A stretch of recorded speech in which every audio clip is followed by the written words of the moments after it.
change everything.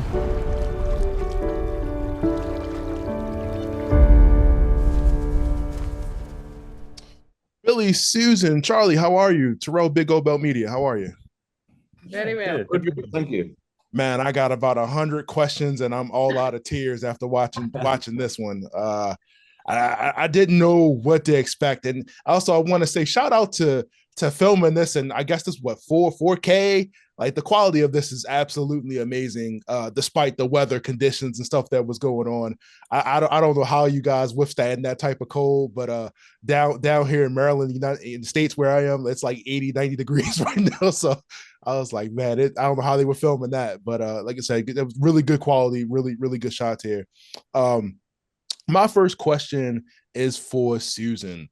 Man, because I feel like you're not only you're narrating this thing, you give this energy, you give a lot of story, to certain parts that make more sense. What was the decision there to have you kind of overall narrate Billy and Molly's story overall? I mean, Charlie can add in after I've said something, but I think it was that was never the plan for me to do that. And initially, when we were talking about doing the film, it literally was about Billy and Molly. There's nothing to do with me and nothing to do with the dog. But as time went on, and I think Charlie realized that this story was possibly better told by me or told by us than somebody else to be telling our story. I think Charlie might be the best way to put it. Yeah, I think what you added, Susan, was an objective view of a story, but also a whole load of more emotional layering, because you've got a relationship. It's a husband and wife relationship, and what that brought to the table as a filmmaker was it really opened the film out. Because I think, we always look for commonality when we watch a film. How do we respond, or how do we empathize or react to the people in it? And I think to have that relationship on screen, and it's such a beautiful relationship, gave us that extra element. Definitely. Question for, of course, for the group. You talked about emotion. For the three of you, where are you today emotionally after, of course, filming this and dealing with, kind of dealing with, Molly and everything, kind of moving forward past that? Billy, you should answer that. Yeah, so I think, and me and Susan lived in Aberdeen. We had big jobs, big stress, big pressure, big money, and good holidays and all the rest. We decided to move back to Shetland just to slow down a bit, not knowing what all that was going to involve. So we moved back here in 2018 to a slower pace of life, slower lifestyle, smaller jobs. But we were doing a whole bunch of building work, and we were working with builders and architects and all the rest of it, and a whole bunch of stress. Mum and dad died, COVID happened, there was a whole bunch of stuff happening.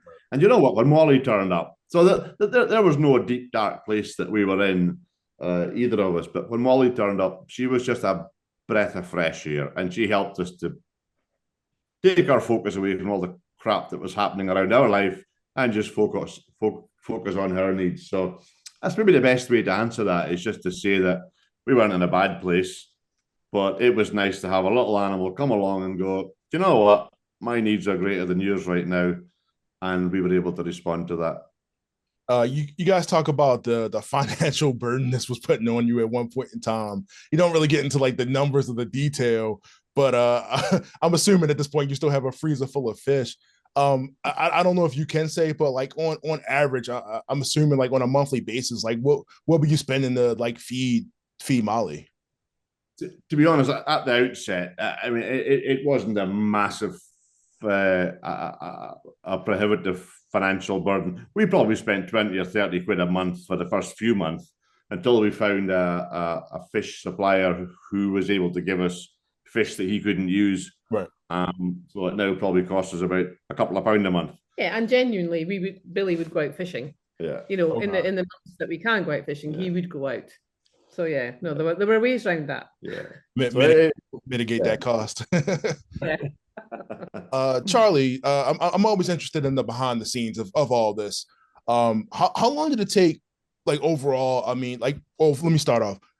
How did you even figure out like how you wanted to present this, like the concept of how you wanted to do the one-on-one and how this was shot, and how long did this take overall to get it all filmed? Yeah, Jeff Wilson and I, the producer, and I had a lot of discussions early on, stylistically how we wanted to shoot it. And I'm, you know, I used to be a filmmaker and I became a still photographer for a long time. And Jeff and I are both huge fans of still photography, so we kind of set out to shoot it as a, you know, with still photography in mind.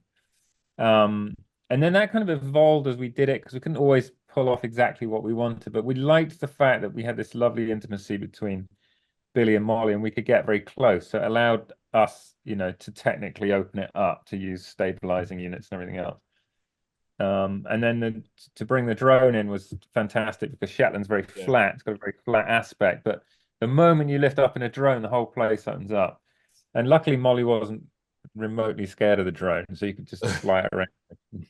Yeah, those overhead shots were definitely amazing. Definitely good coverage to see, like, you know, how she was traversing through the water, and a lot of that. It looked really, really good. Like I said, I mean, and to get that quality of video from a drone alone is amazing. I mean, you can definitely tell this is on a National Geographic, you know, budget. They definitely did a really good job there. Yeah, we were very lucky. You know, most of the films actually shot handheld as well. Really? You know, yeah, it's like I shot it with a, well, I mean, I didn't shoot all of it. It was like 5 of us shot it, but you know, Right. the bulk of stuff you see with Billy and Molly interacting, you know, was shot with a small camera, looking through the viewfinder, and just held really still, because I hate tripods, so it was shot like that. But you wouldn't know to look at it, but I think it gives it that sort of intimate feel that it needs. Right. That definitely does. Billy and Susan, we have a lot of shots of the dog in this, and you just feel kind of bad too, because like it's a lot of shots where he's just kind of by himself, like, somebody come play with me today, like, what's going on? It seems at some point, like, as you're watching this, everybody kind of gets on board with Molly, and you know, it doesn't seem like there's any animosity between the two animals there. They seem to get along. Has there been any, like, have you noticed like any, I guess, any emotional implications since Molly is no longer around anymore for your dog? No. No, Jade's pretty shallow, to be fair. For Jade, it's all about the ball. She's not really that fussed about playing with other dogs and stuff. Sorry, I'm looking over to where Jade's lying right now. So no, she really wouldn't care whether Molly was here or not. She put up with her. They got on. It was fine, but man, Molly does still come back now and again. She gets a bit of fish every couple of days, and then goes away and does it again the next day. So no, Jade's fine. She's quite happy with no Molly in her life. She was also very happy to have a film crew around who, you know, you have no option but to kick the ball for Jade when you're all around. And I always say this, she'd make a terrific bowls player, because she picks where she wants the ball to land at someone's feet, and it does. So yeah, she wasn't completely deprived. Yeah. Okay, that makes me feel a lot better hearing that behind the scenes. The overall conversation, and you know, that Billy, you know, Susan, you guys talk about, was not having children and stuff like that, and Molly kind of coming into the picture, kind of filling that void for a little while. Do you feel like that's still kind of been filled out, like you've done it, it's done, like you can kind of move on, or that's still there for you in the back of your mind, like, man, you wish that's something that you still could have done? Yeah, I mean, so you're referring to childlessness, and you never ever get over that. It's a thing that stays with you for the rest of your life. I think as far as Molly's concerned, it wouldn't have mattered what wild animal it had been or when it had happened. I can't bear to see an animal suffering. I never have since I was a kid, and even now, when animal's in need, I have to help it. So to be honest, I would have done what I did, whatever my life circumstances were, and I would do it again. Okay. Maybe not so much to fill a need, but to help to help the animal, whether it's an animal or a human or whatever, I would. Yeah, I can't not help where I have the ability to help. Yeah.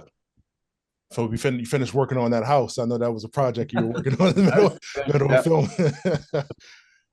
What last question? And I'll end it here. I know this was a one-off thing. This is a very special thing. And, you know, Charlie, Billy, Susan, is there any plans, I guess, going forward? I mean, it seems as though you guys, you know, like you said, you've gotten a little bit more into diving, you know, going to water. Is there like another plan to like possibly film another side of this life that you've unlocked now that, you know, after your interaction with Molly? Yes, and it's going to be called Jade's Revenge. No,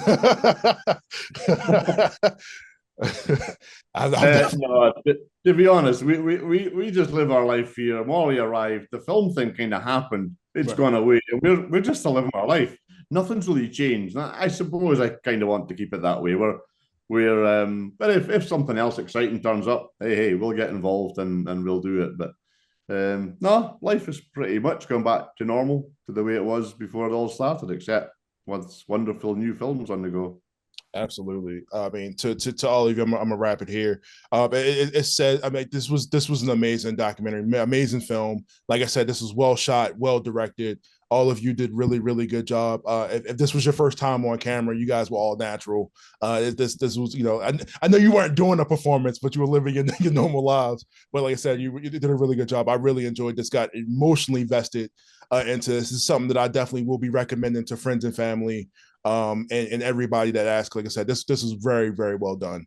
And like I said, I know you don't plan to do any more, but like I said, I hope you guys really, you know, this opens up, you really get to enjoy a whole lot more of everything that's going on here. But like I said, you know, Charlie, Billy, Susan, this was really good. I really appreciate you for taking the time to do this interview with me today, and hope to see you out in the world, I guess. Yeah, thanks so much. Very I much. enjoyed it. Thank you. That's fun.